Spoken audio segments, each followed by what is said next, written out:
Hello and welcome to exploring the Tragedy of Antony by Robert Garnier and done into English by the Countess of Pembroke, Mary Sidney. We're currently producing a full cast audio production of this play as chosen by our wonderful patrons. You can choose future work by joining us on patreon.com/Beyond Shakespeare. This exploration is based on a series of one-to-one conversations with readers as I try to get to grips with this play. It's fair to say that we get many things wrong in a first read, and we dive down roads which we will not take. But also we find things that are really interesting, and you get to be here for the journey. In this episode we're looking at Act 2, or at least specifically Act 2 from Cleopatra's scene and the chorus. See the last episode for the reframing of Acts 1 and 2. This isn't a full exposition of the text. If you want a more considered look, come back in a few months for the spoilers episodes, where I will go through a rough cut of the final version in excessive detail. First up, we look at Cleopatra, with exploring regular Liz Cole and her very Egyptian cats. There's a lot of speechifying, but we will look at her interlocutors next. I myself am Robert Crighton still. We are starting in Act 2. This is the Tragedy of Antony. For today, it's the Tragedy of Cleopatra. I mean, frankly, in terms of naming it, it was a toss-up, because, frankly, they're about even split in terms of, I think, the number of lines they say. And Cleopatra does last longer than Antony. You open the second act with a lengthy exposition on Antony. She says she's chuntering mostly to herself and to whoever's listening, like the handmaidens. Yes, you've got a couple of handmaidens nearby, and they're one after the other going to attempt to, I say, reason with you. Let's see how solid their arguments are when we reach them. Okay. So give us a crack. For the listeners at home, in the background you can hear some cats. Of course, Egyptian cats. Egyptian cats, they are. That I have thee betrayed, dear Antony, my life, my soul, my son. Had I such thought, that I had betrayed my lord, my king, that I would break my vowed faith to thee? I have thee, deceive thee, yield thee to the rage of mighty foe. Had I ever that heart? Rather sharp lightning upon my head, rather I made to deepest mischief fall, rather the opened earth devour me, rather fierce tigers feed them on my flesh, rather let our Nilus send to swallow me quick some weeping crocodile.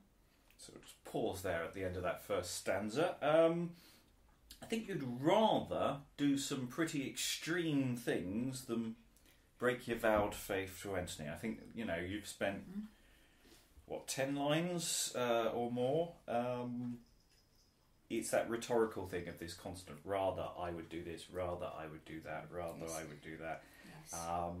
I'd rather stick needles in my eyes. Yeah, you'd rather be eaten by a crocodile, which I think is rather fun. I say fun, I'm sure being eaten by a crocodile. Well, I'm sure it's very sad.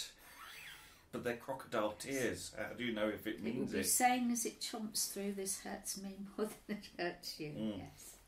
So, I mean, the question is how extreme the performance of this should be, and that's an interesting question. Anyway, let us continue. Only about a third of the way through. And didst thou then suppose my royal heart had hatched thee to ensnare a faithless love? And changing mind as fortune changed cheer, I would weak thee to win the stronger loose. O wretch, O caitiff, O too cruel hap! And did I not sufficient loss sustain, loosing my realm, loosing my liberty, my tender of spring, and the joyful light of beamy sun, and yet, loosing more thee, Antony, my care, if I loose not, what yet remains? My love, alas, thy love, more dear than sceptre, children, freedom, light. So ready I now to row to Charon's, it's Charon, isn't it? I think it's hard to see, yes. Charon's barge. Okay. Charon sounds like it would be. So ready I to row in Charon's barge, shall lease the joy of dying in thy love. So the sole comfort of my misery to have one tomb with thee is me bereft.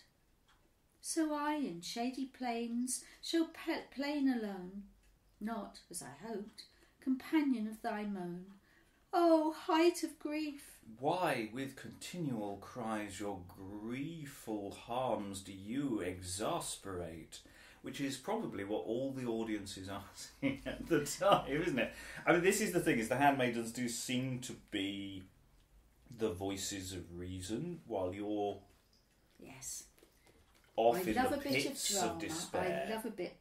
It's little bits of wordplay. So I and shady plain shall plain alone. So complain, trimmed down. But yeah, it's a good opening. It's not too long. You don't go on ridiculous lengths, to be fair. Just long enough to let everybody have it. Yeah. Right. Oh, so this is Eros.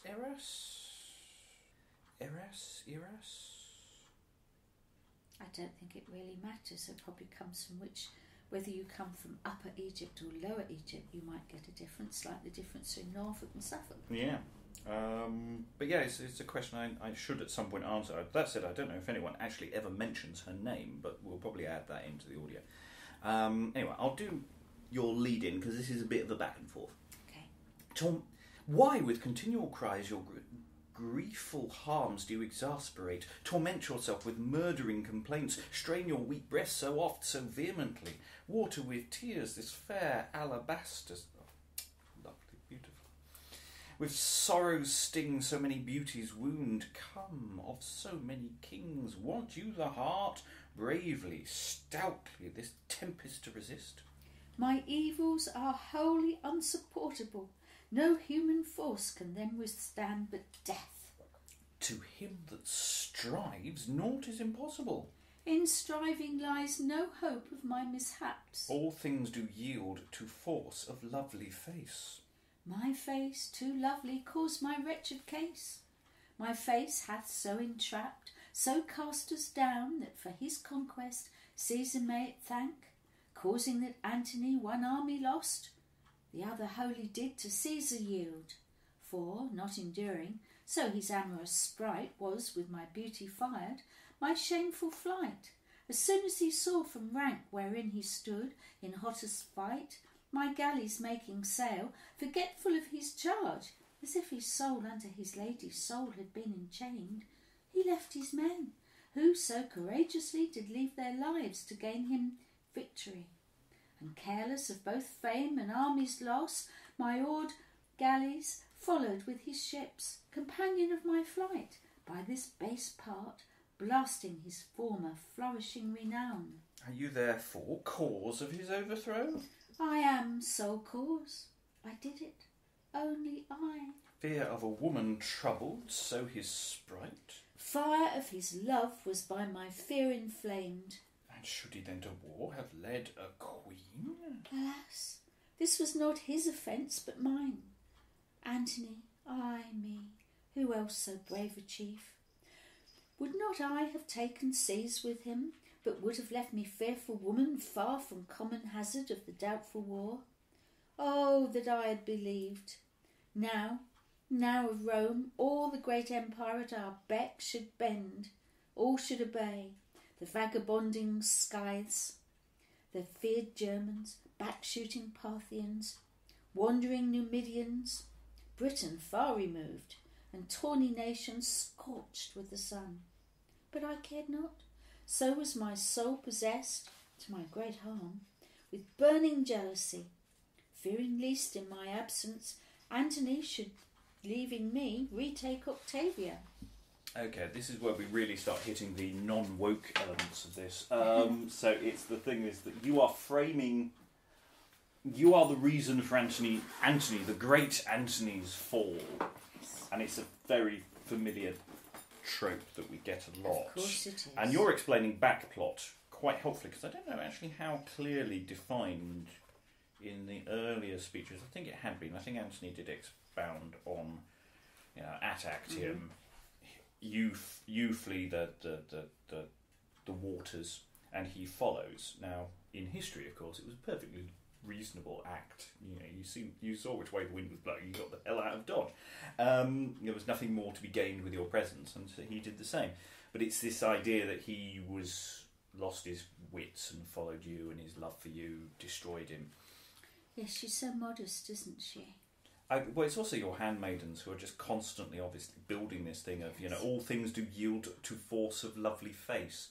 I mean, that's basically been they're saying that's what you've controlled everyone with, is with your beautiful face. That's your power base, and that's sort of wow. I mean, there's a psychological logic to that, because of course they're trying to build you up at your lowest despair. So, you know, they're plucking at really lowest common denominators just to try and pull you up. And of course your fears are all about, oh, Antony, he might leave me, he might go back to his wife, and all these other things. Anyway, let us move forward. So now a different handmaiden jumps in. So this is Charmian, and she's going to try and change your mind. So you've just done in your absence, Antony should leaving me retake Octavia. That's your current fear. And Charmian, such was the rigour of your destiny. Such was my error and obstinacy. But since gods would not, could you do withal? Always from gods, good haps, not harms, do fall. And have they not all power on earth, on men's affairs? They never bow so low as worldly cares, but leave to mortal men to be disposed, freely on earth whatever mortal is. If we therein sometimes faults commit, we may them not to their high majesties, but to ourselves impute, whose passions plunge us each day in all afflictions. Wherewith, when our soulless do thorned feel, flattering ourselves we say their destinies are. That gods would have it so, and that our care should not impeach, but it must be so. Was there a random E in that souls 4 lines up from the bottom of that bit, wherewith when we are souls? Yes. Yeah, I'll make a note. That's Yeah, just souls. When we soulless do thorned feel. Yeah, it's just souls, so that's Right. that's my bad. Wherewith when we no, are... it's probably the way it was spelt. It might be a mixture of the two. I might have accidentally expanded it to soulless rather than take the E out and make it just souls. These things happen. This is what the other reason why we do this is I can figure out all the typos that are there. I slightly lost track of what your argument there was. Yes, it's a little obscure, isn't it? I think she's saying that the gods. It isn't the gods that it's we're too unimportant to bother them. So it's that question about destinies. And control of your affairs, that seems to be a running theme. I will give you...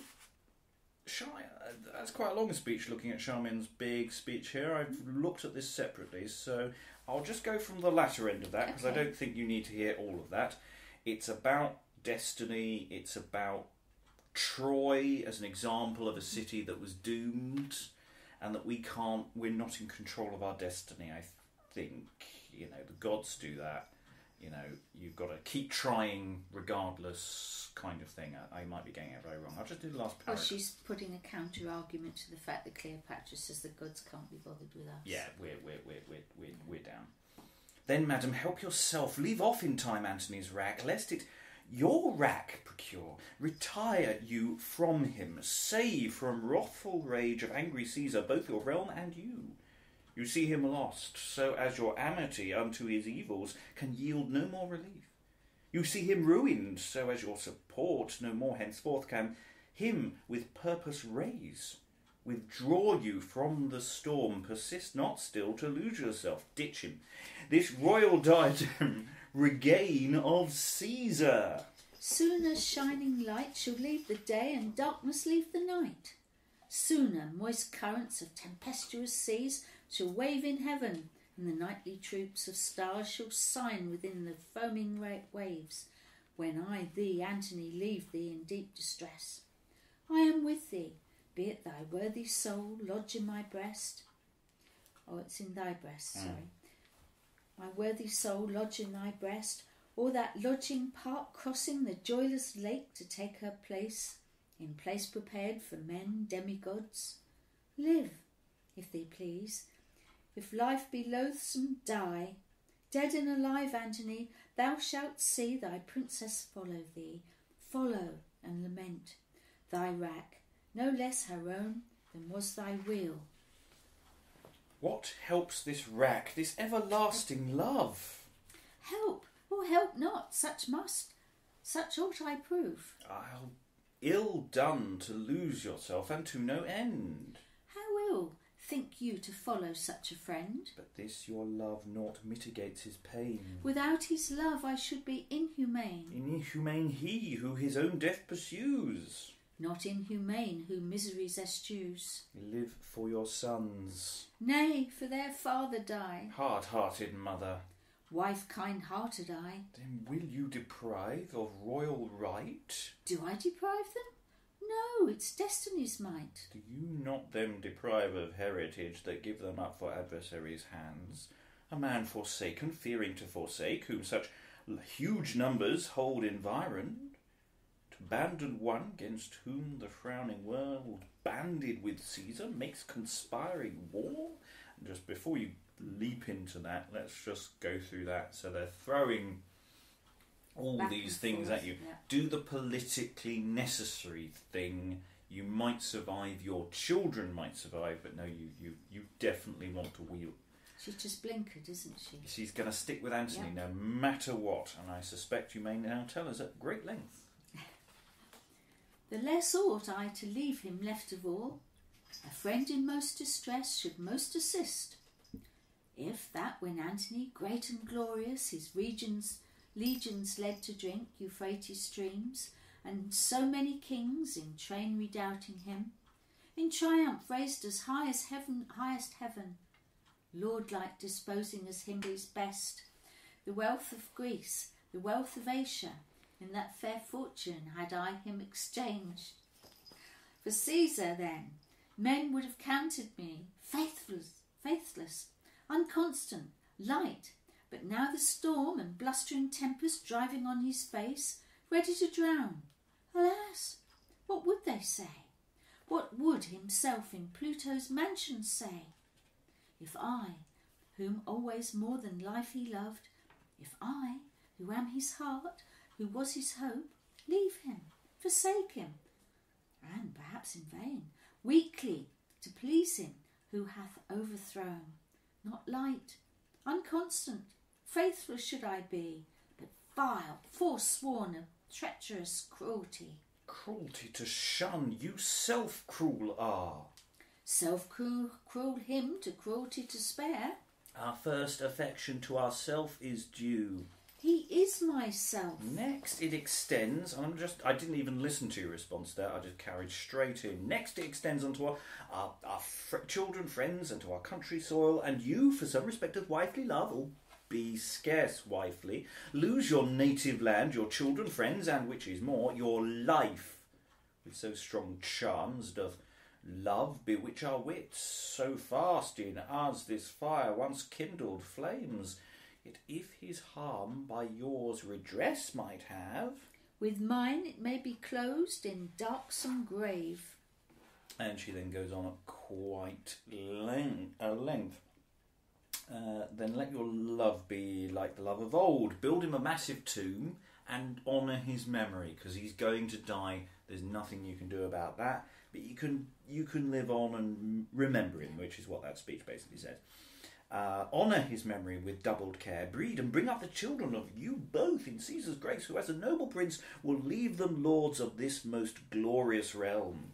What shame with that? Ah, gods, what infamy!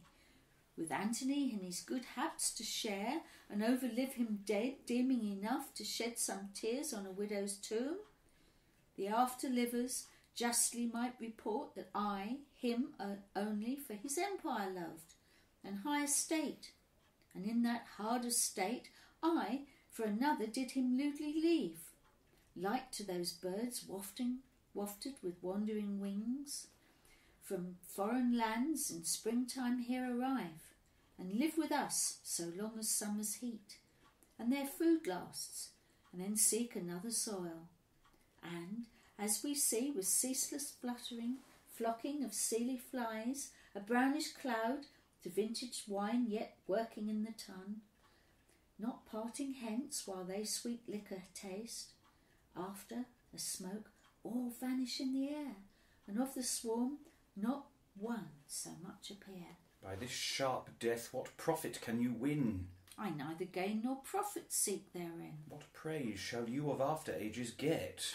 Nor praise nor glory in my cares are set. What other end ought you respect than this? My only end, my only duty is. Your duty must upon some good be founded. On virtue it, the only good, is grounded. What is that virtue? That which us beseems. Outrage ourselves who that beseeming deems. Finish I will my sorrows dying thus. Minish you will your glories doing thus. Good friends, I pray you seek not to revoke my fixed intent of following Antony. I will die. I will die. Must not his life and death by mine be followed? Meanwhile, dear sisters, live, and while you live, do often honour to our loved tombs. Straw them with, it would be strew, wouldn't it? Strew, yes. Have you got a different spelling? Okay, I've got strew here. So. I suppose it would still work, but it... Yeah, no, it's strew, yes. Yeah. Strew them with flowers, and sometimes haply the tender thought of Antony your lord, and me, poor soul, to tears shall you invite, and our true loves your doleful voice command. Sigh. And thank you, madam, we from you will part. I do like that. It's the straightforwardness. I will die, and you say it twice. Yes.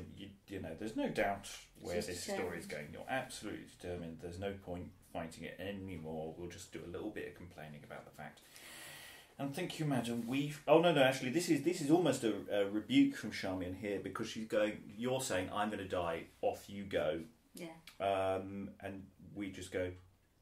And think you, madam, we from you will part?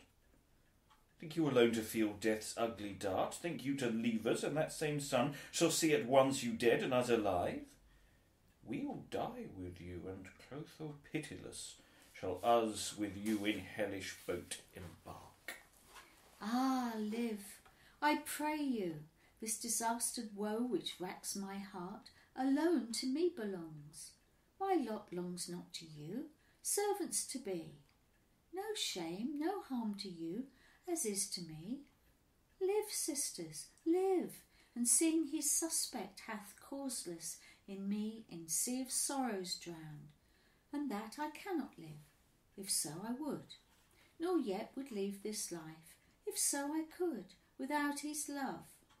Procure me, Diomed, what gainst poor me, he no more be incensed. Rest out of his conceit that harmful doubt, that since his wrack he hath of me conceived. Through wrong conceived witness, you reverent gods. Barking Anubis, Apis bellowing, tell him my soul burning, impatient, forlorn with love of him, for certain seal of her true loyalty my corpse hath left. 10 crease of dead, the number never less. Go then, and if as yet he me bewail, yet for me his heart one sigh forth breathe. Blessed I shall be, and far with more content depart this world, where so I meet torment. Mean season, let us this sad tomb enclose, attending here till death conclude our woes. And it's this thing that last speech has all been aimed at Diomed or Diomede. Diomede? It would be Diomede, wouldn't it? Because the finally all be stressed. Yes, it usually is an S on the end, isn't it? Yeah, without Diomedes, it runs better, but yeah, I'm sure you're right. Yeah, without his love procure me, Diomed. Without his love procure me, Diomed. Oh, that's silly. It doesn't really work in the scanning. No. Without his love procure me, Diomed. it would be Diomed, according to that. Yeah. But I think... Oh, God. I really hate this about pronunciation of things. It's always a frustration. Anyway, I will obey your will. So the desert the gods repay of thy truth faithful heart. So you say you've suddenly talked to Diomed, however we decide to pronounce that. Answers on the postcard if you're listening at home. You might hear this before I actually record the proper version. So yes, you suddenly turn to someone who's just been standing in the background and had nothing to do with the rest of the conversation. I might make this one of the other characters, either Charmian or etc., just so that the listener at home is just going to go, who the hell's this? They've not said a bloody word.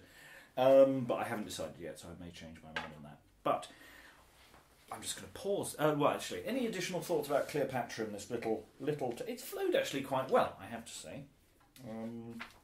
She didn't oversell her grief particularly. There wasn't so much woe is me. There was an argument, I felt. Yeah, she was just determined to give them good reason for why she has to go, regardless of children, this, that, and the other responsibility she's leaving. Yes, because she is very, very clear, and she gives, cogent reasons. I don't think they're desperately good reasons, but well, actually, I think there probably are. I've not been in a situation where an army surrounding me, potentially going to kill me.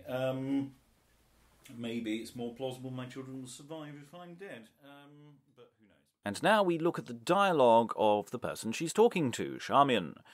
This was a rehearsal session with the actor who is playing the role, Leigh McDonald, though it was the first time she got to see the text.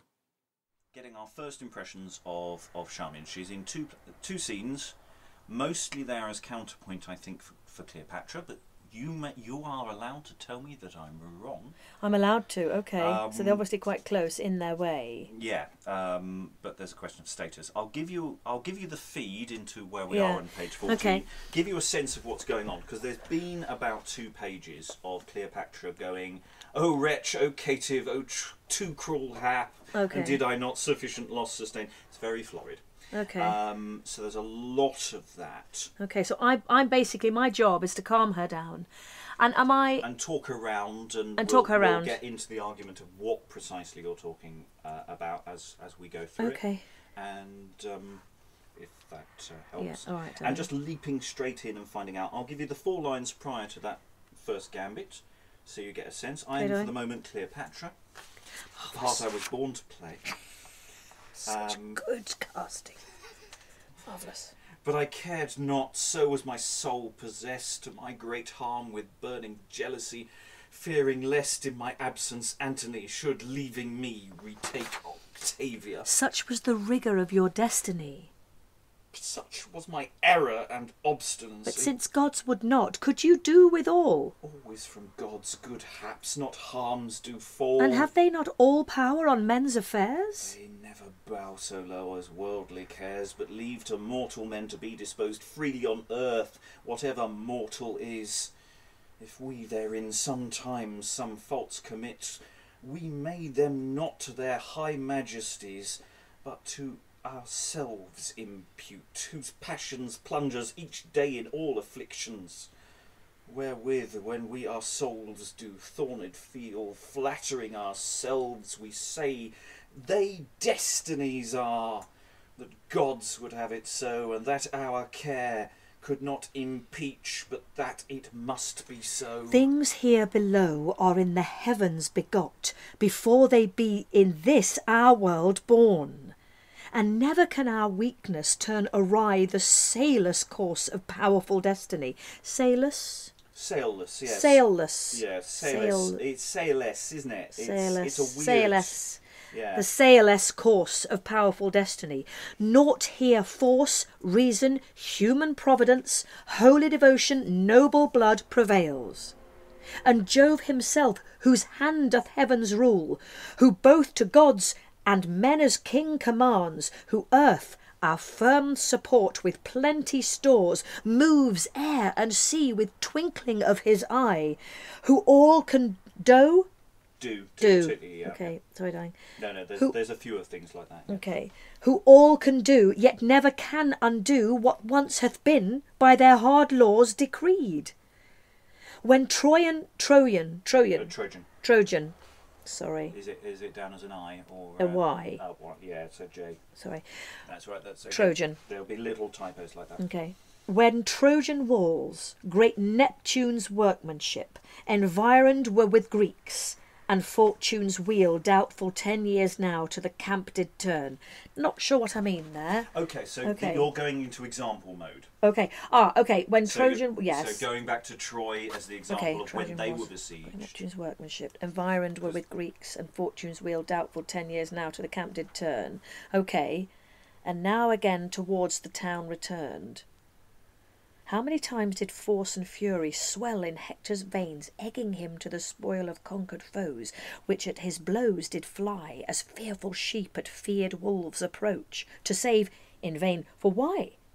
To save in vain, for why? It would not be. Poor walls of Troy from adversaries' rage, who dyed them in blood and cast to ground, heaped them with bloody burning carcasses. No, madam, think. Just pause there for a second. Right line.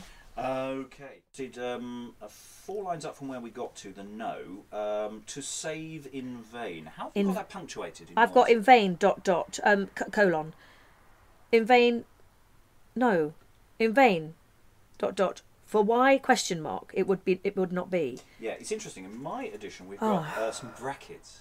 I've got brackets. I've got brackets. Sorry, I beg your pardon. Yeah, I've got brackets. Look, there we are. Ah, excellent. So it is that within the brackets. It's sort of like you go off in this little side tangent. Okay, got you. Which you did. Yes. Which you did. Okay, but I need to do it slightly more then. Possibly a little bit more. Because it is quite big. Why it would not be. Poor walls of yes. Okay. Yeah. Okay. But it's interesting that your character seems to be very good at dancing around argument. Yes. It's or there's a bit of pressure on, so you've gone off on a tangent. Yeah. Pull it back again. Okay. I'm positing thoughts. I'm they're very very helpful, my darling. Because that's the thing, is that if Cleopatra is arguing there is no such thing as destiny, I've just fucked everything up. Yep. And you're arguing the opposite, which is no. If this is destiny, there is nothing we can do. You have done nothing wrong, my queen. Yeah. It is the misfortune of the world. And she's going, no, hang on, I was in charge of the armies and the boats. All the boats that went horribly wrong. Yeah, my boats went wrong. Yeah, well, the thing is, it's after the Battle of Actium. Right. You're there with the fleet, with Mark Antony, and you look at the battle and you go, right, this is going badly. I'm getting off. Yeah. And Antony, this is the story. This isn't what actually happened. Antony, seeing you leaving the field or the sea, followed you, and that's why the battle ends. Okay. So that's the story that is told. Right. The reason you actually left the Battle of Actium was it was a militarily logical thing to do. Yes. It was all going tits up, and you were trying to save what forces you had. Yes. There's nothing actually wrong with it, but history has said this slander that you left. And Mark Antony was so much in love with you that he had to follow you, and he lost all sense and all reason. Right. So here you're blaming yourself because, the city is surrounded by people who want you dead. Okay. And that's why you're talking about Troy. Right, okay. You're talking about Troy because that's another besieged city. Okay. Got you. In your mind, you're talking about when you're saying things... how many times did force and fury swell? How many times did they attack?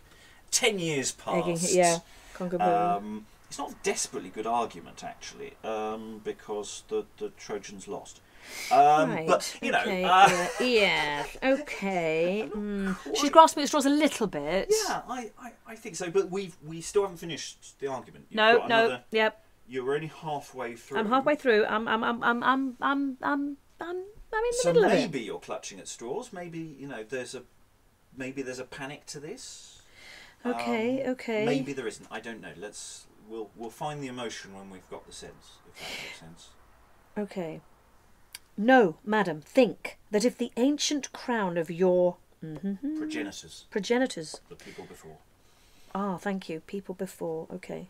No, madam, think that if the ancient crown of your progenitors that Nilus ruled, Nilus, that Nilus ruled, force take from you. No, madam, think that if the ancient crown of your progenitors that Nilus ruled, force take from you.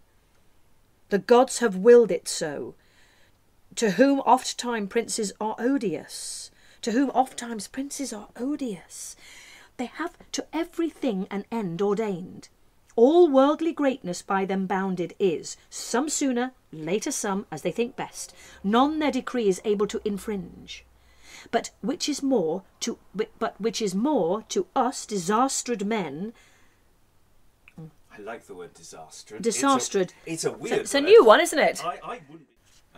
Well, I'm going to use it, and if somebody says that's not a word, I'm going to say yes, it is. Yes, it is. Disastered means it's a disaster. Yes. I think the poor, unfortunate, terribly unfortunate, awful things happening to the men. Yeah, absolutely. You've got more to say. Yeah, okay. But which is more to us disastered men, which subject are in all things to their will is hid. Nor while we live we know how or how long we must in life remain. Yet must we not for that feed on despair, and make us wretched ere we wretched be, but always hope the best, even to the last, that from ourselves the mischief may not grow. Then, madam, help yourself, leave of in time Antony's rack, lest it your rack procure. Retire you from him, save from wrathful rage of angry Caesar both your realm and you. You see him lost, so as your amity unto his evils can yield no more relief. You see him ruined, so as your support no more henceforth can him with comfort raise. Withdraw you from the storm, persist not still to lose yourself, this royal diadem regain of Caesar. And you know what? I think if we were staging this play, what you're doing is you're grabbing her. Come on now! Just going... Just pulling her sake! back, Yes. Pull yourself together. Yes. She's spent the last, 2 pages, 200 lines pretty much just going, woe is me, woe is me. Yeah. And you built, and it's interesting, in that second half, how many times you start a then, sequence. madam. Yeah, so no, madam, think. Yeah. But. Yeah. But then, that and yes. And it's these constantly just these things. It's like you're just she's turned away from you. You turn her back around yes. again. Come on. Yes. Then, madam, help yourself. Yes. Yeah. Yeah, and it's just she's is she listening? Is she not?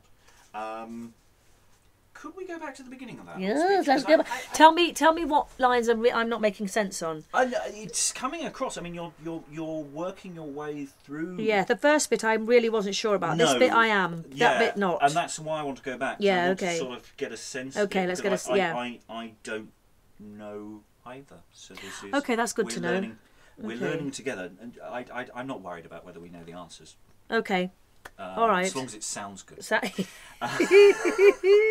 But we'll find an answer. Now we know where it's going. Yeah. I think it'll be easier. Let me give you 4 lines into that, so darling. you get a bit of a run up. So it's all about destiny, wherewith when we our souls do. Oh, sorry. Where do you want to go? No. We'll do that. We'll do that a little back and forth. Okay, darling. But I cared not, so was my soul possessed to my great harm with burning jealousy. Oh, Antony and his wife. He's married over in Rome, how dare he? Fearing lest in my absence Antony should, leaving me, retake Octavia. Such was the rigour of your destiny. Such was my error and obstinacy. But since gods would not, could you do withal? Always from gods good haps, not harms, do fall. And have they not all power on men's affairs? Never bow so low as worldly cares, but leave to mortal men to be disposed freely on earth whatever mortal is. If we therein sometimes some faults commit, we may them not to their high majesties, but to ourselves impute, whose passions plunge us every day in all affections, wherewith, when we our souls do thorned feel, flattering ourselves, we say they destinies are. gods would have it so, and that our care could not impeach, but that it must be so. Things here below are in the heavens begot, before they be in this our world born.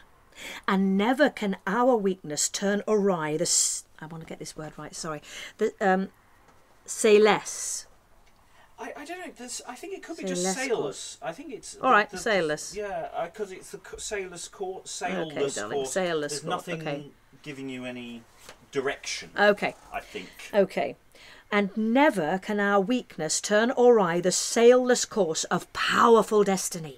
Convince me. Yes, naught here force, reason, human providence, holy devotion, noble blood prevails.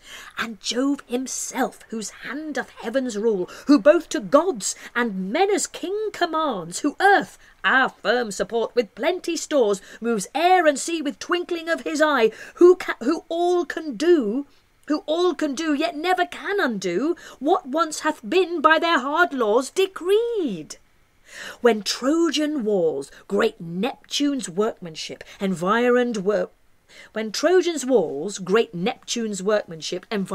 with Greeks, and fortune's wheel doubtful 10 years now to the camp did turn, and now again towards the town returned.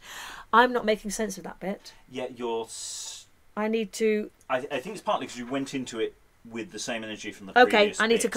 I need to change my tack. Bit needed that level of pace. Okay, now I need to... I yes. liked, okay. Because it's all about destiny. Yes. And so you could get through it like that. I think with this, And because you're talking walls. about... Yes. The Trojan walls, built by Neptune, surrounded by Greeks... Fortune's wheel, doubtful 10 years, now to the camp did turn. I think that's... Doubtful 10 years now to the camp did turn. No, I think it's doubtful 10 years. Oh, sorry. Now, Doubtful 10 so years. Fortune's wheel. And Fortune's wheel. Confused for 10 years. Doubtful 10 years now to the camp did turn. Right, so and that, Fortune's wheel, doubtful 10 years now to the camp did turn. Yeah, it may not be that level of stress. Okay, I and think doubtful 10 years now to the camp did turn, and now again towards the town returned. So it's the Fortune's wheel constantly going back and forth for 10 years, and it can't make its mind up because it's Fortune's wheel. Okay, and now again towards the town returned. How many did force and fury swell in Hector's veins, egging him to the spoil of conquered foes, which at his blows did fly as fearful sheep as feared wolves approach, to save, in vain for why it would not be, poor walls of Troy from adversaries' rage, who dyed them in blood and cast to ground, heaped them with bloody burning carcasses. Yes, no, madam. Nice. Yes. And it's that thing of it, and bloody burning carcasses, it's that thing of, it didn't matter what he did. Yeah. It's all going to end. Yes. That's how it's going to end, yes. Let's just check the scansion on one. So, okay. Poor walls of Troy from adversaries' rage. Poor walls of Troy from No, I think it's got to be adversaries' rage. Adversary. What was that? What did I say? I think you did adversary. Oh, sorry. Adversaries. Yeah, I think it's just checking the scansion. Adversaries. Yeah, I think poor walls of Troy from adversaries' range. Yeah, I think that's got to be the way it goes. Adversaries. I don't always try and gatekeep certain pronunciation. No. I'm very okay. Adversaries' rage. Adversaries' rage. No, madam. Think that if the ancient crown of your progenitors that Nihilus ruled force take from you, the gods have willed it so. Too oft times princes are odious. Do you have a whom there? To whom oft times? Oh, sorry. To whom of why did I miss that? Yeah. The gods have willed it so. To whom oft times princes are odious. Yep. Okay. No, madam, think that if the ancient crown of your progenitors that Nihilus ruled force take from you, the gods have willed it so. To whom oft times princes are odious. Shall I carry on? Yes. No, I think I'm less. I'm happy for you to go to try through, stuff off. Yeah. Okay. And fine. It's a tricky one because that tail end of that fourth line it's not as neat as I think it wants to be. Yeah, because I'd like to force take for the gods have willed it so. To whom oft times princes are odious. To whom oft times princes are... The gods sometimes don't like the rightful princes of the things. So it's a tricky one. I think where you stressed it was right. To whom oft but you've got times to head princes for are odious as a full stop. I think it's those 4 lines are a unit. I don't think that runs on into the next one. Okay. Yes, okay, are odious. No, madam, think that if the ancient crown of your progenitors that Nihilus ruled force take from you, the gods have willed it so, to whom oft times princes are odious, to have everything an end ordained. All worldly greatness by them bounded is, some sooner, later some, as they think best. None their decree is able to infringe. But, which is more to us disastered men, which subject are in all things to their will is hid, not while we live we know how or how long we must in life remain. Yet we must not for that feed on despair, and make us wretched ere we wretched be, but always hope the best, even to the last, that from ourselves the mischief may not grow. It's interesting, you're asking a really difficult thing here, because what you're saying is we're doomed. Yeah, we are. We still have to hope for the best. Yes, we do. But if we're wrapped up in wretchedness, then we're going to be wretched and fucked anyway. Yeah, so we've got to be hopeful. We have to be hopeful because that hope the gods is everything. are on our side, and that there will be a miracle. There's got to be hope. Yeah, but there's nothing we can. It's a really weird thought, and I think it's thinking of that reaction of the person you can't see in this context, with the but and the yet and the thing and the how. I mean, it's that one line, how or long, or how long we must in life remain. How long we must in life remain. Yeah, it's oh no, so that's not the line I was looking at. Ignore that. What I just said. That is wrong. That is wrong. Much further. None their decree is able to infringe. It's a very thing. But I'm going to go in another direction. Yeah, which is more. It's all shit, but we must have hope. Yes, absolutely. So it does keep changing direction, because there is an element that I think your argument is slightly having your cake and eating it. Yes. Yes. Yes. But it is that thing that you are thinking on your feet. Well, I'm trying desperately to help her, aren't I? Yeah, or at least just get her off the floor. Yeah, because she is indulging a huge amount. Oh, massive. So she's trying to, come on, love. Basically, the subtext is, pull yourself up, love, come on. We're all going to die, but let's just smile. Yeah. Be an Egyptian. Yes. Then, madam, help yourself. Leave of in time Antony's rack, lest it your rack procure. Retire you from him. Save from wrathful. I prefer wrathful. Wrathful. I think wrathful's too weak. It might technically actually be a more early modern pronunciation, but I think it just sounds. Save from wrathful rage of angry Caesar both your realm and you. You see him lost, so as your amity. What does that mean? So as your amity unto his evils. You see him lost, so as your amity unto his evils can yield no more relief. I was right. Goodwill, basically. Goodwill. Good. Your You see him lost, so as your amity unto his evils can yield no more relief. You see him ruined, so as your support no more henceforth can him with comfort raise. Withdraw you from the storm, persist not still to lose yourself, this royal diadem regain of Caesar. Now, I think that last sequence, you see him lost, I think you can just pull it back. You need the intensity still. You see him lost, so as your amity unto his evils can yield no more relief. You see him ruined, so as your support no more henceforth can him with comfort raise. Withdraw you from the storm, persist not still to lose yourself, this royal diadem regain of Caesar. And I think you can even hold on this royal diadem, take it back. Right, okay, yes, okay.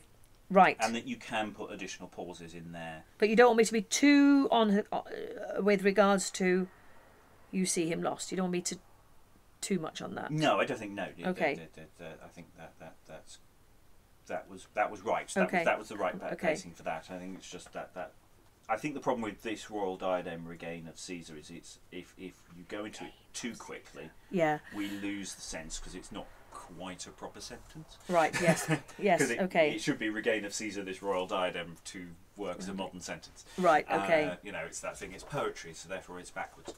Right, of course it is. Of course it is. Yes, of course it is. Okay, Cleopatra, however, she's not going to stop. So, No, sooner shining light shall leave the day and darkness leave the night. Sooner moist currents of tempestuous seas shall wave in heaven, and the nightly troops of stars shall shine within the foaming waves, than I, thee, Antony, leave in deep distress. I am with thee, be it thy worthy soul lodge in thy breast, or from that lodging part, crossing the joyless lake to take her place in place prepared for men demigods. Live, if it please, if life be loathsome, die. Die, and alive, Antony, thou shalt see thy princess follow thee, follow, and lament thy wrack, no less her own than was thy weal. Bloody hell, she's on it. Yeah, and What helps this rack, this everlasting love? help or help not, such must, such ought I prove. I'll done to lose yourself and to no end. Ill. Ill done, I'll done. Ill done to lose yourself and to no end. How ill think you to follow such a friend? But this your love naught mitigates his pain. Without his love I should be inhumane. Inhumane he who has his own death Not pursues. inhumane who misery eschews. Live for your sons. Nay, for their father die. Hard-hearted mother. Wife, kind-hearted I. Then will you then deprive of royal right? I deprive them? No, it's destiny's might. Do you not them deprive of heritage that give them up to adversaries' hands, a man forsaken fearing to forsake, whom such huge numbers hold environed? To abandon one 'gainst whom the frowning world banded with Caesar makes conspiring war. Oh, that was hard. Yeah, let's take that one because we're going into it possibly too umphy. Do you not them deprive of heritage that give them up to adversaries' hands, a man forsaken fearing to forsake, whom such huge numbers hold environed? To abandon one 'gainst whom the frowning world banded with Caesar makes conspiring war. Okay, so do I deprive them? No, it's destiny's. Do you not them deprive of heritage? So you're talking about your children. Yeah. Yes, don't let that happen to your children. Yeah, I'm not actually 100% certain what your thought process here is. Do you not them deprive of heritage? Or that who give them precisely you're talking about. I know Who it's is it in other who's words, banded I with think. Caesar, who you're afraid. Do I know it's I destiny's? know why you're afraid of Caesar because he might lead you in triumph. You know, that's a straightforward issue that you'll have. Adversaries. So giving them up to the adversaries. Yeah, but the adversary is Caesar. That's what I'm. To abandon That's one what I'm against not quite. To abandon one against whom the frowning world banded with Caesar. Who's conspiring against you? Maybe that's what you're saying. To abandon one against whom the I'm frowning struggling with this. world. Whom such huge numbers hold environed. To abandon one against whom the frowning world banded with Caesar. To abandon one against whom the frowning world banded with Caesar. In a sense, I'll read Cleopatra's retort in a second. That might give us a clue. But I have to say, I'm a bit lost, actually, what it is you're trying to argue. I mean, in a sense, it's straightforward. You know, you're telling her, you know, live for your sons. It's fairly straightforward. Yes. You know, your children need you. Stay. And you're going, no, I want to die with my... she's saying, I want to die with my lover. You know, if he dies, I'll die with him. Yep. And that would be noble. I always have a problem with people being noble in Yes, that's a bit stupid ways. Yes, it's a bit bollocks. That is. It is. It is. Don't worry, the men are just as bollocksy. It's not just you. Not just your mistress. her. Yes. It's. Yes.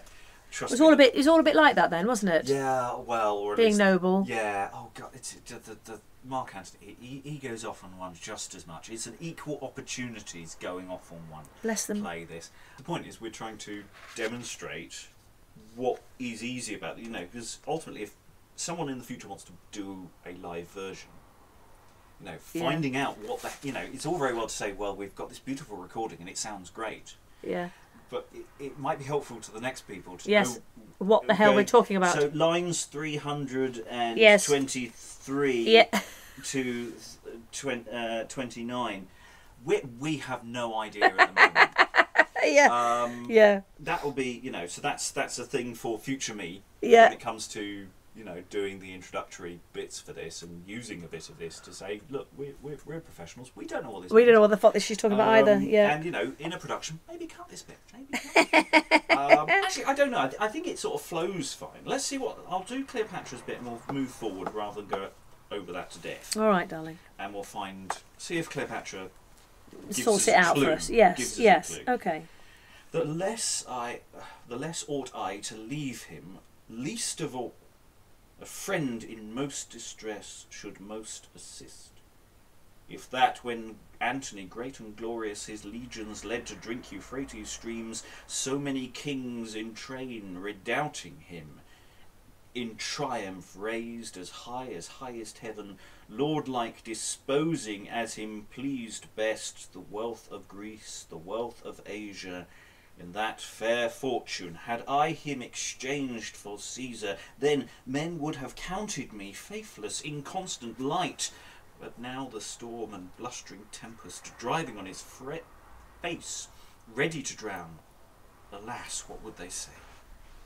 What would himself in Pluto's mansion say, if I, whom always more than life he loved, if I, who and his heart, who was his hope, leave him, forsake him, and perhaps in vain, weakly to please, who him hath overthrown? Not light, inconstant, faithless should I be, but vile, forsworn of treacherous cruelty. Cruelty to shun yourself cruel are. You self cruel are. Self-cruel, him from cruelty to spare. Our first affection to ourself is due. He is myself.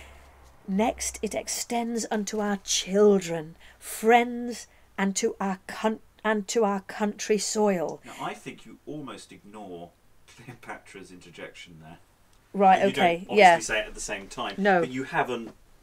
You're not responding to her line. Because you're I'm not, I don't continuing believe it. your Yeah, thought. absolutely, yes. So, you know, that's sort of the logic of why I don't want her to be a younger than Cleopatra. Because she's actually thinking, for fuck's sake, come on now. You know, wake up, smell the coffee. Let's go from cruelty to shun. Let's do that with exchange again. Cruelty to shun, you self-cruel are. Self-cruel, him from cruelty to spare. Our first affection to ourself is due. He is myself. Next it extends unto our children, friends, and to our country soil. And you, for some respect of wively love, wively? It should be wifely. Wifely. Wifely. Yes, I've got the F here. And you, for some respect of wifely love, all be scarce wifely. God, she's really going for it now. Wow. All be scarce wifely. Jeez, wow. She's on it, all be scarce wifely. Lose your native land, your children, friends, and, which is more, your life. With so strong charms doth love bewitch our wits. So fast in us this fire once kindled flames. Yet if his harm by yours redress might have. I think she's getting a bit frustrated now, isn't she? Yeah, and these little asides, I'm really liking. I mean, I'm warming to you. Yeah, yeah. She's speaking sense. Yes. And you know, and it's that whole thing of love bewitching our wits. God knows I've been there. Act like a dick. And then when you come out of that, it's like, oh, fuck, what was I doing? Yeah. Yet if his harm by yours redress might have. With mine it may be closed in darksome grave. And that, as Alceste to herself unkind, you might exempt him from the laws of death. But he is sure to die, and now his sword already moisted. Moisted. Already moisted. Yes, that's an interesting. Already moistened is how it's glossed. So okay. And Alceste is Alcestis, who died in place of her husband. So in classical mythology, according to the gloss here. Thank you very much for explaining. Yes, well, I'd love to say I knew that, but I just looked at the back of the book. Okay, and that, as Alcester herself unkind, you might exempt him from the laws of death, but he is sure to die, and now his sword, already moistened, is in his warm blood, helpless for any succour you can bring against death's sting, which he must shortly feel. Oh, you are harsh. I'm getting harsh now, He but that's because she bloody is needs it. marked for death. And you are not. And you can get out of this. You know, I understand why she's being like this. Yeah, you know, it's the thing is, this is the only way you're going to survive. Yeah. Is if you kowtow to Caesar. That's how you survive. If you stay with Antony, you are dead. Yes. And you're going to be paraded in triumph, and yes. you know, or worse. You know, there is a way of surviving. You're going to lose a lot, but you'll still be alive. Yes, there is. Antony, he's already dead. He's off. He may not physically be dead yet. Yeah, but he is going dead. to be. Then let your love be like the love of old which Carrion Queen did nourish in her heart of her Mausolus. Let me just have a little look at Let your love be like the love of old which Carrion. Because it says Carrion, because it could be Carrion. Carrion. Because I don't think it's like Carrion as in. So it's yes, it's a name of a person. Carrion. Okay. Who had an interesting husband. Which Carrion Queen. So you literally explain who she was. So did nourish in her heart of her Mausolus. So mausoleum. So okay. So it's you're going to go into a tomb, similarly. Yes. Thing. Okay. So that's what that reference is about. No one in the audience is ever going to get that, by the way. No. So no, to some degree, enough. Say it with conviction and move on. Right, okay. Then let your love be like the love of old, which Carrion Queen did nourish in her heart of her Mausolus. Build for him a tomb whose stateliness a wonder new may make. So yes, they built a great tomb. Fucking great tomb. 8 tombs, so head for the tomb. Head for the big tomb. Build for him a tomb. A great big tomb. That's the first 2.5 lines there. That's what you can do. Yeah. Let him have sumptuous funerals. Let grave thereon the horror of his fights. Let earth be buried with unburied heaps. Frame their Pharsally. The Pharsally, yes, I think that's Pharsally, yes. I don't think that's Thessaly, which is a different thing. Frame their Pharsally and discoloured streams of deep Enipeus. Of deep Enipeus. Frame their Pharsally and discoloured streams of deep. I'm going to be looking at the footnotes again in a moment. I say footnotes, the end notes on this. Yes. This is one of the problems of this play, is you do hit these sudden clusters of classical references. Yes, that we have no fucker knows. I mean, I don't have a bad knowledge of classical things because I'm doing lots of plays, but I have got a clue. Fuck knows about that. So, frame their Pharsally.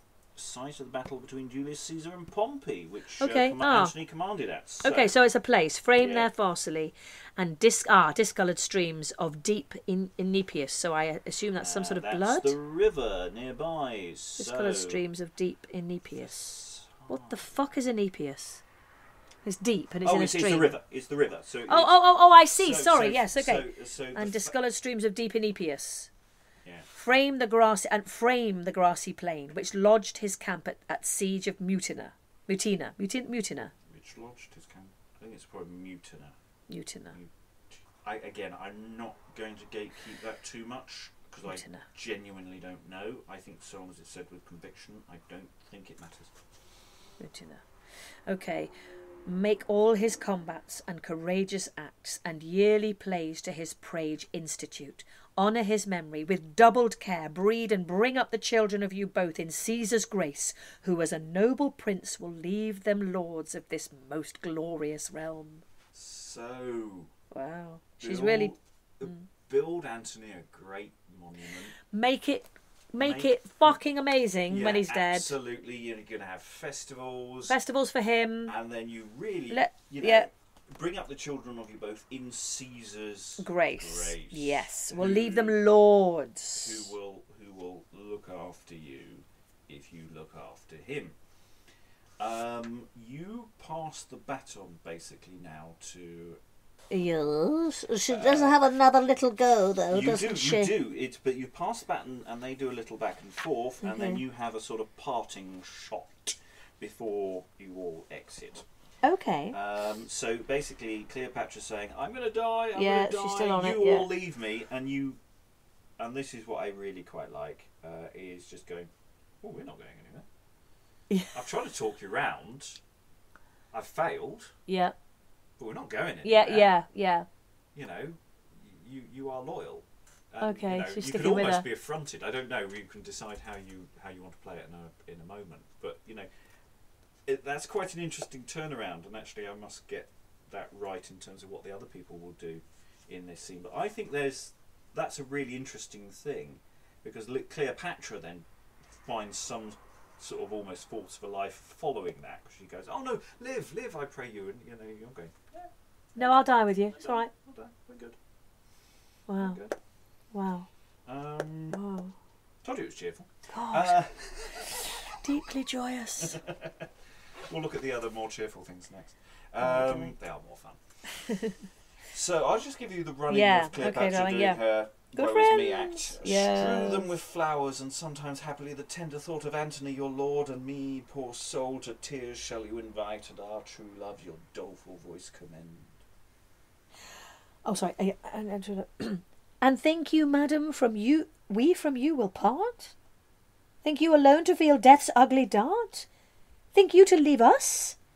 And that the same sun we see at once you dead and us alive?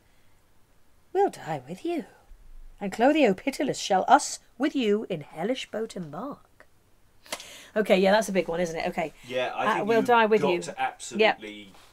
It's got to be okay. Stop it. Okay, stony.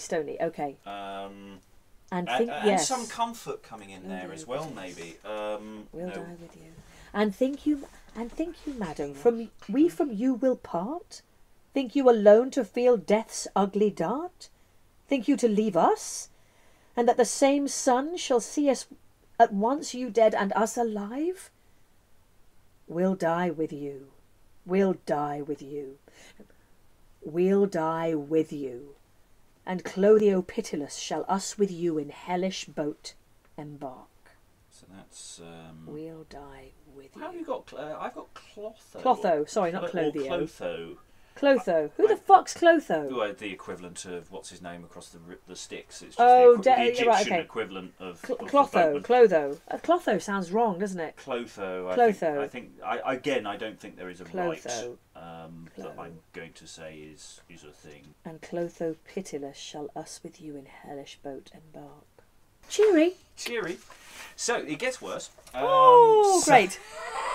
But we still have hope. We have hope. So let me probably quickest way find where it lives, because there's other stuff happens. Mark Antony tries to kill himself, and that goes well.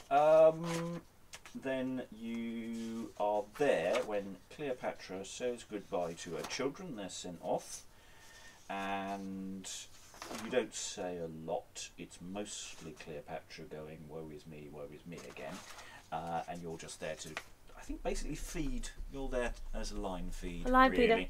feeder. Okay. So I don't think you say anything in the first half of the scene. It's just pretty much the children go. Okay, darling. Okay, children, madam, adieu. We come. Following our child's exit, the children. Okay, sure. Okay. Following our child's exit, God shall guide us. Okay, okay, so it's got worse. Here we are. Oh yes, this is the end. This is the end. Cleopatra's going to do her big snake charming moment. This is the big snake bit. Okay. Yeah. Okay, exit the... too cruel lot. Oh, too hard chance, sister, what shall we do? What shall we do? Alas! If murthering dart of death arrive, while that in slumbering swooned, half dead she lie, with anguish overgone. Her face is frozen. Madam, for God's love, leave us not thus. Bid us yet first farewell. Alas! Weep over Antony. Let not his body be without due rites entombed. Madam, Me. how faint she is. And that's going to be an absolute sod to make work. I hate few words. God. I think the first bit, "Oh true cruel lot," I think that's whispered aside. Oh gosh, okay, yeah, okay.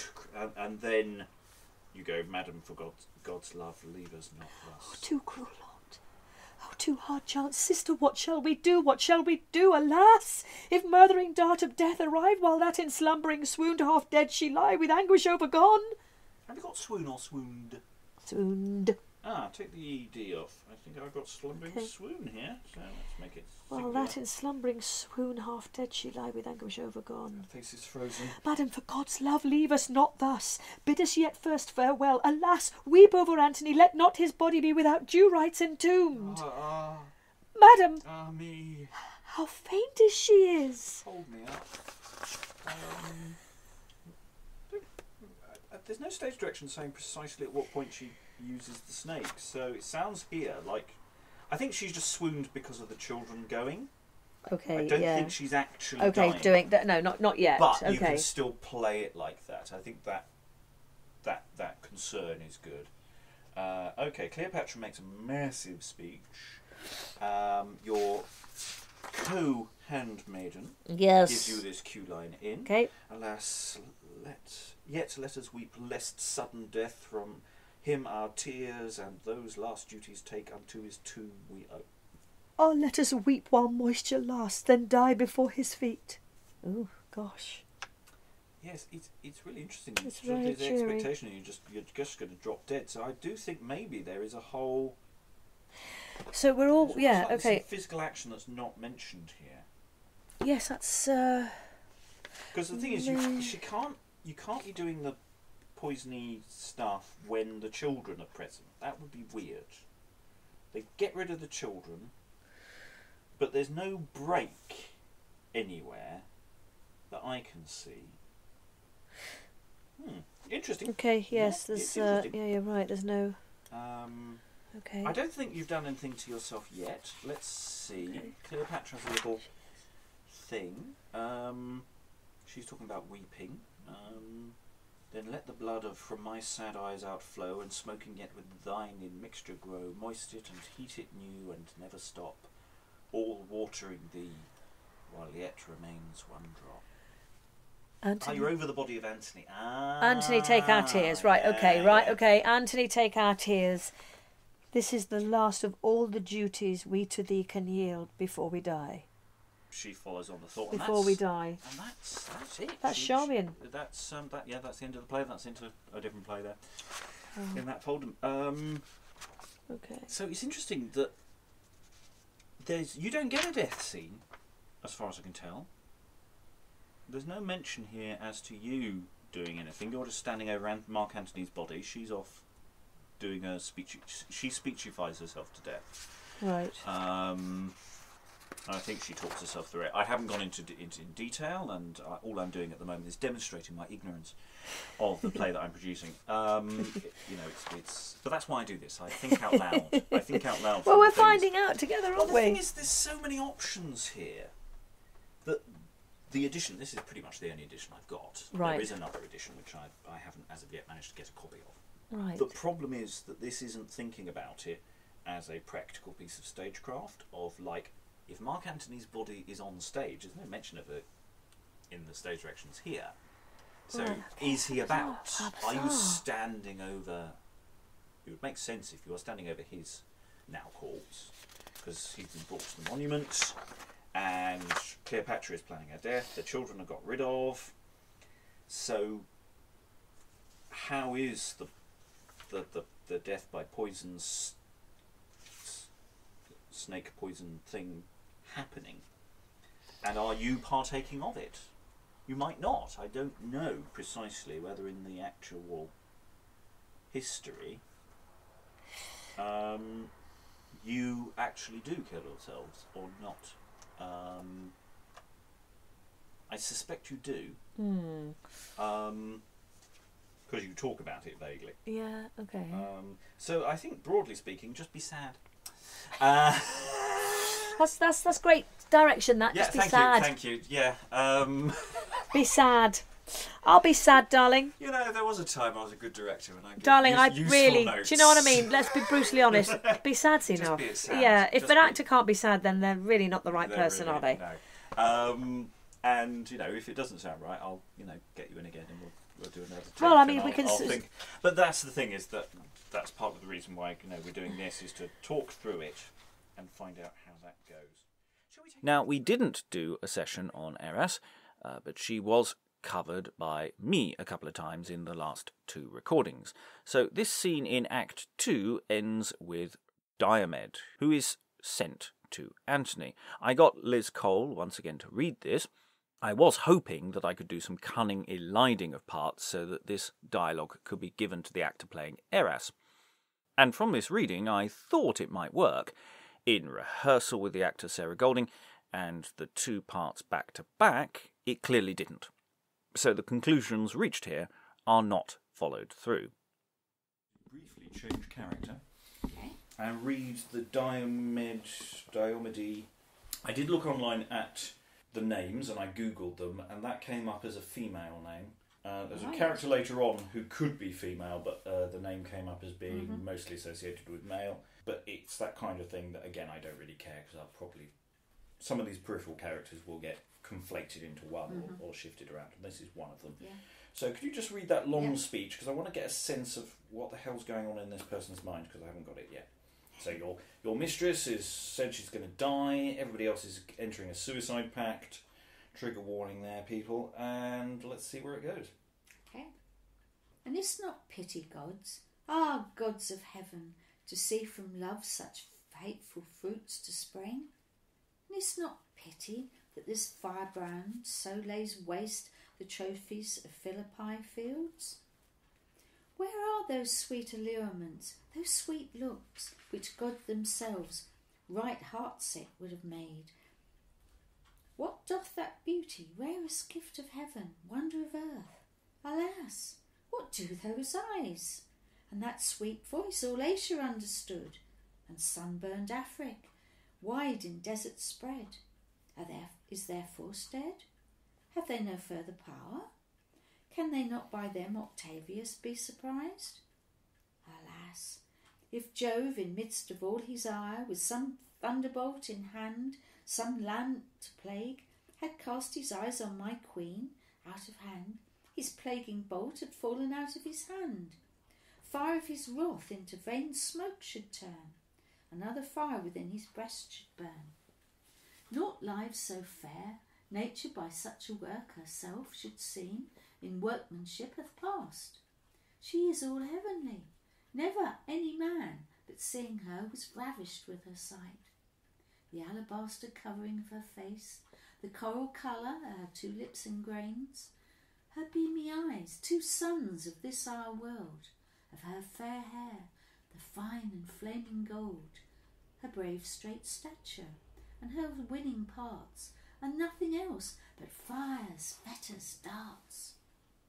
Yet this is nothing, the chanting skills of her celestial spirit, her training speech, her grace, her majesty, and forcing voice, whether it be with fingers spread, speech consort, or hearing sceptres kings, ambassadors answer, each in his own language make. Yet now at need ate her not at all, with all these beauties, so her sorrow sings. Darkened with woe, her only study is to weep, to sigh, to seek for loneliness. Careless of all, her hair disordered hangs, her charming eyes, whence murthering looks did fly. Now rivers grown, whose wellspring anguish is to trickling wash the marble of her face. Her fair discovered breast with sobbing swollen, self-cruel she martyreth with blows. Alas, it's our ill hap, For if her tears she would convert into her loving charms, to make a conquest of the conqueror, as well she might, would her force employ. She should us safety from thence these ills procure. Her crown, her crown to her, and so her race assure. Unhappy he, in whom self-succour lies, yet self's forsaken want to succour dies. She's trying to talk her into using her charms to go for Caesar. Well, I think it's lamenting the fact that she won't do it, because, you know, she's on her own now, everybody else is left, and she's just basically recapping what's happened in the scene, by and large, you know. She was this great, wonderful queen, she was amazing, and now it's all going rather badly. It's interesting when you've got that. It's a really weird phrasing. I mean, she's really pushing, isn't she? She said, "Look at your eyes. Look who you've talked to, who you've persuaded, who you've charmed." So the first part, she's really pushing her to consider this, and then she's given up, hasn't she? And she's saying, "Oh well, she's ruined it. Look at the mess she's made of herself." And you know, there's a weird line in the middle of it, which I'm not quite sure. I think that's just unfortunate phrasing.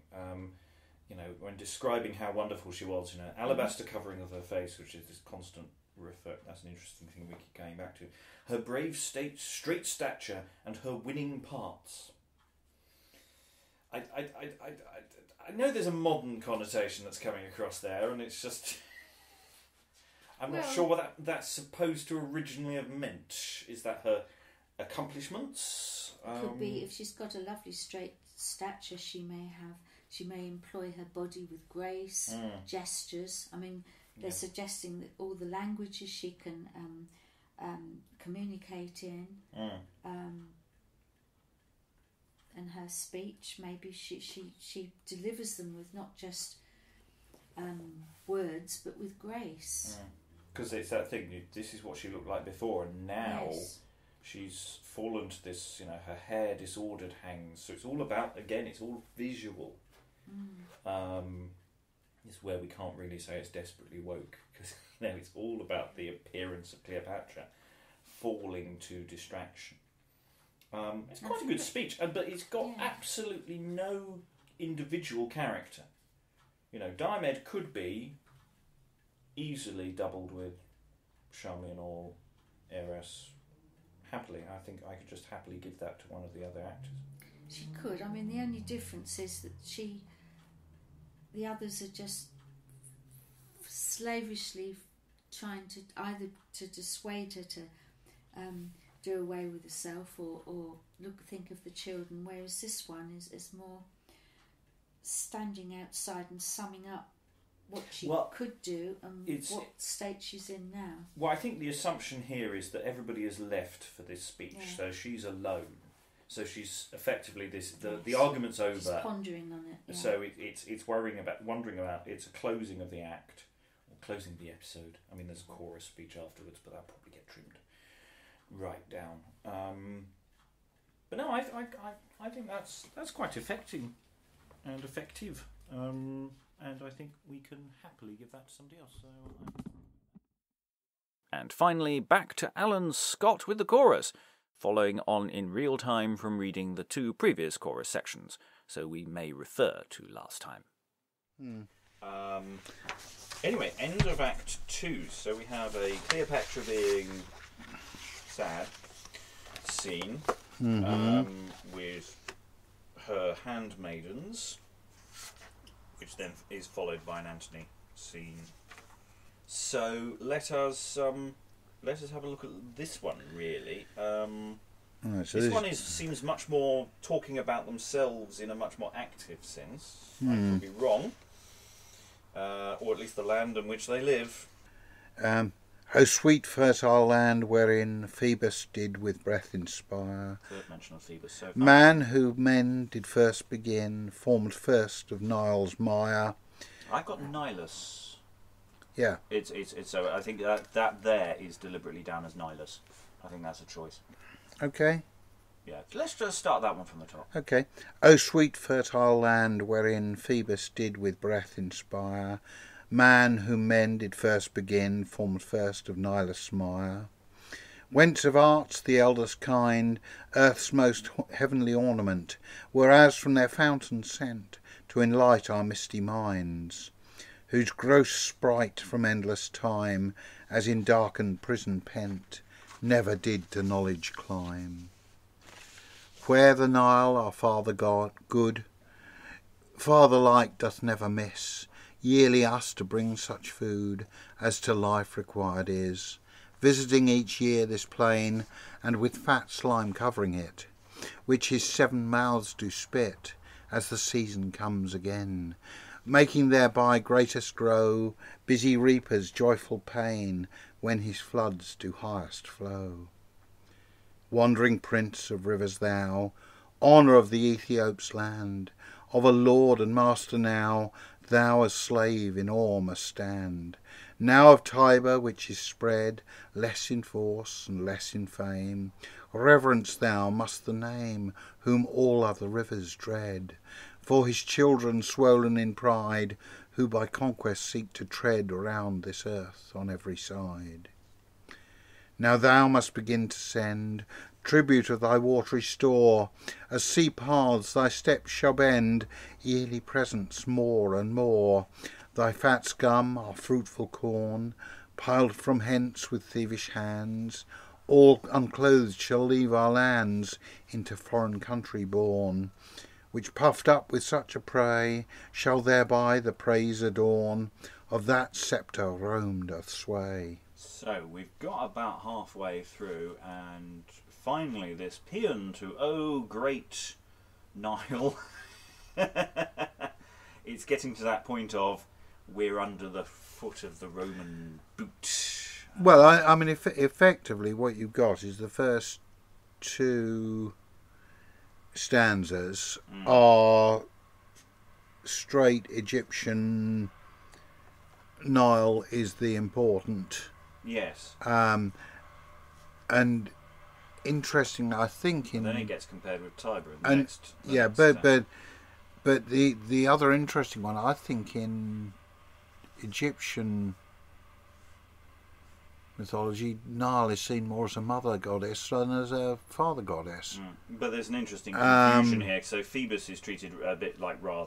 Phoebus Ra, the sun god. Yeah, so it's this sort of blurring of things. So I mean, it's quite accurate, but it's also quite weird. Fat slime covering it. Yes, the silt is brought in. Yeah, but it's and calling it a mire and things like that. And it's those interesting descriptions. It's good descriptive writing, actually. It's painting a very clear picture of how the Nile functions, and it's accurate. Yeah, and then from the 3rd stanza, we've effectively got, now we're under the Roman boot. Yes, and it's the comparison of the Tiber versus the Nile. Yeah, well, the Tiber, which isn't as good. no, but I mean, it's effectively similar almost to the 19th century attitude of the Thames is the father of all rivers. Yeah. It is the river through the imperial city, and therefore is the most important in the world. Okay, so we've gone from Nile, fabulous, under the oppression of Tiber, i.e. Rome. Let's see where this goes, because it does seem to have a narrative thread to this one. Yes, I mean the other one was just more general. This is certainly developing some thoughts rather than just general whinging, isn't it? Naught thee helps thy horns to hide, far from hence in unknown grounds. They thy waters wander wide, yearly breaking banks and bounds. And that thy sky-coloured brooks through 100 people pass, drawing plots for trees and grass, with 1,000 turns and crooks, whom all weary of their way, thy throats which in wideness pass. Naught thee helps thy horns to hide, far from hence in unknown grounds. They thy waters wander wide, yearly breaking banks and bounds. And that thy sky-coloured brooks through 100 people pass, drawing plots for trees and grass, with 1,000 turns and crooks, whom all weary of their way, thy throats which in wideness pass, pour into their mother sea. Naught so happy, hapless life in this world as freedom finds, naught wherein more sparks are rife to inflame courageous minds.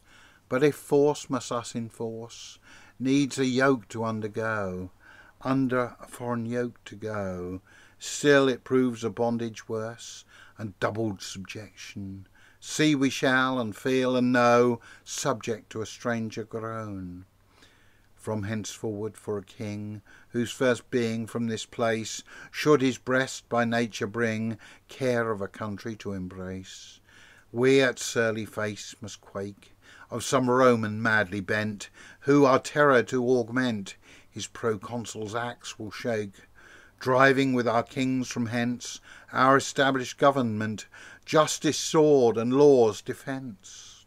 Just going to pause there because we've 3 interesting stanzas.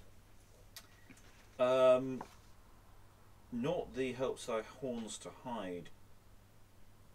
I'm not really sure what that stanza is doing, because it sort of goes back to the greatness of the Nile, but I don't really know what it's saying. I think it's almost a riff on this. Nile is great, yeah, which is where the previous set.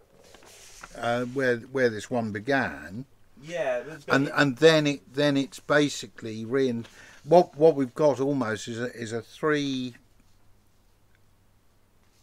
pattern of 3 or 4 stanzas.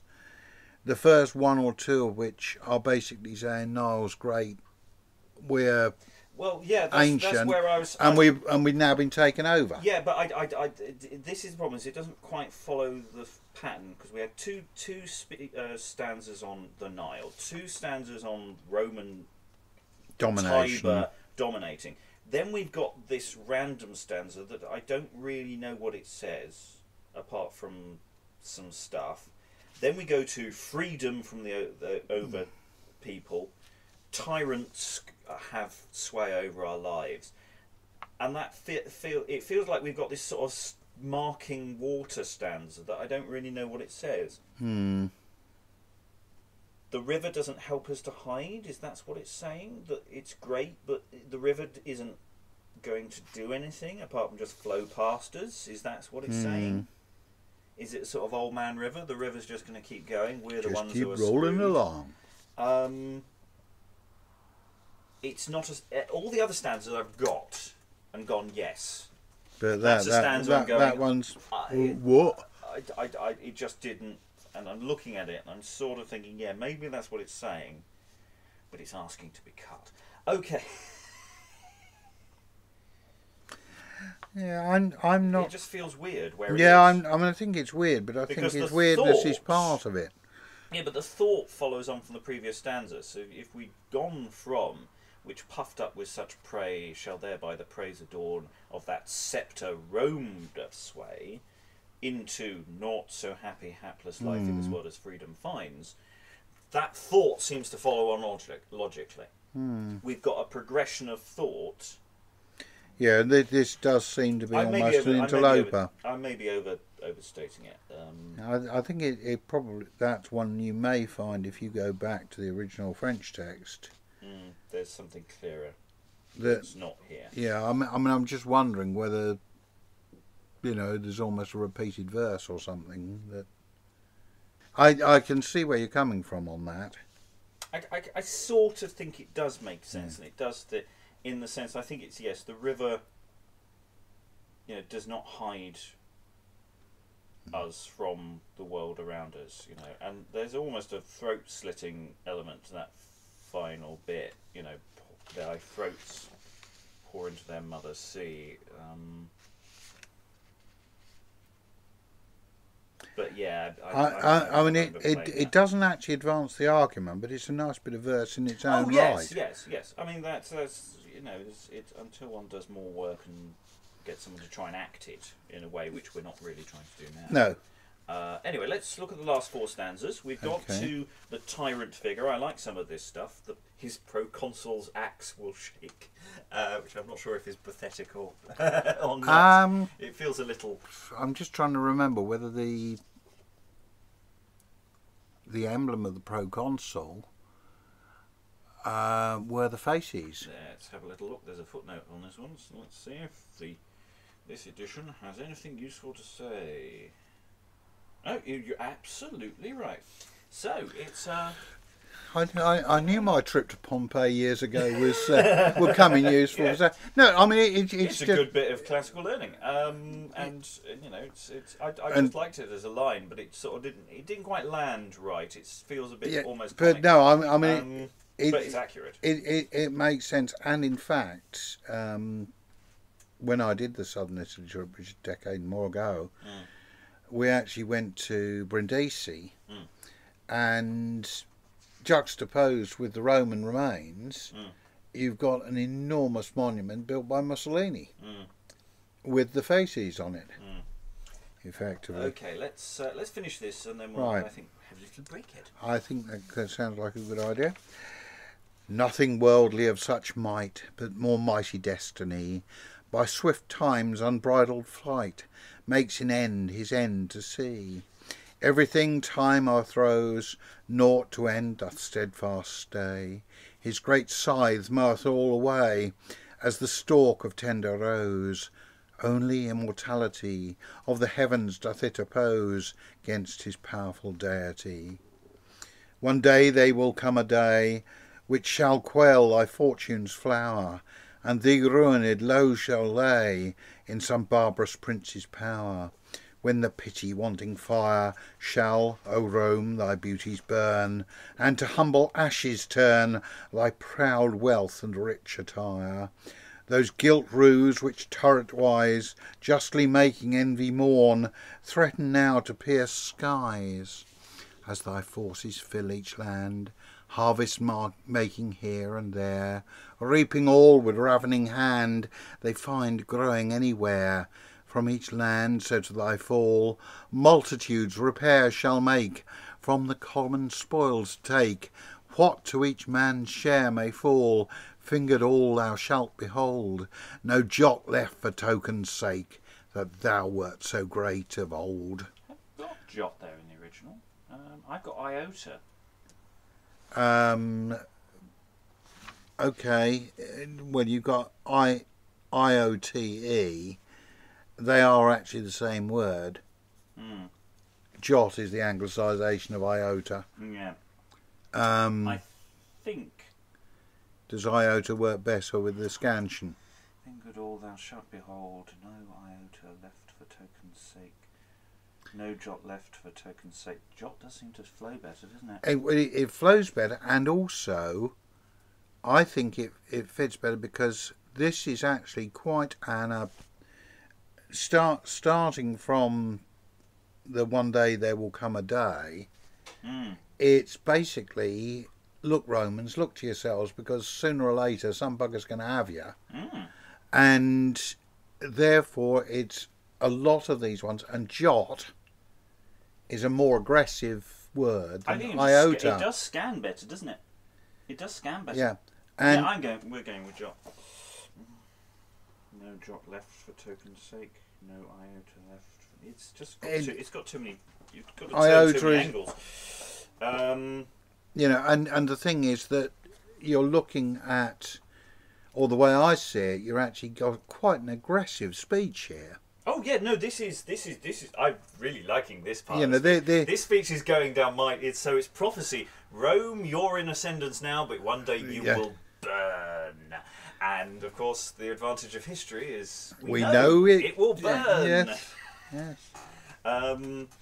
And yeah, so it's this thing of ravening hand ripping everything out. So yeah, let's just finish the final stanza, which links it to Troy, and yes. a very logical end point. I'm really liking this whole chorus speech. I'm absolutely loving. Yeah, I mean it's a good piece of writing, even if you haven't got the play that goes around it. Yeah.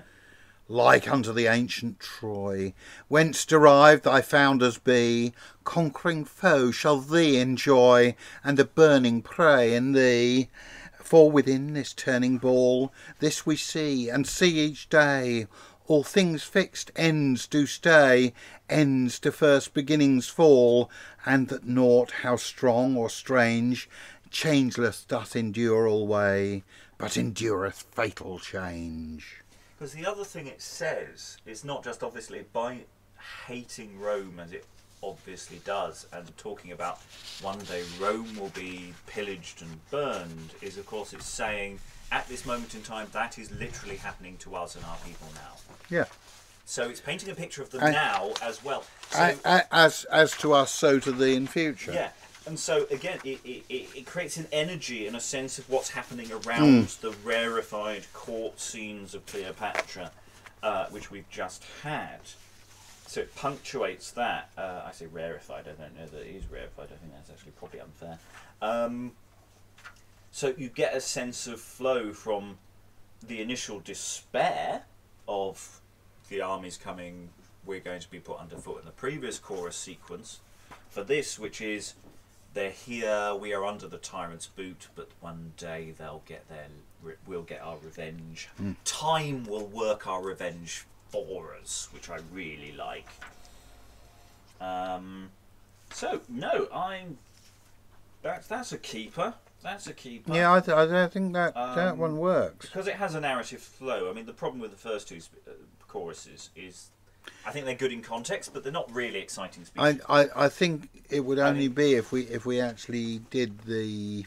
You need to do full staging, dancing, What singing, I was thinking is the speech that you're saying punctuates the middle of that, because what you've effectively got is almost a prologue to Philostratus, Philostratus, and an epilogue to Philostratus. You're creating a context for Philostratus. Yeah. And in fact, I wouldn't be surprised if doing it that you wouldn't actually mix it up a bit, so that the chorus almost can.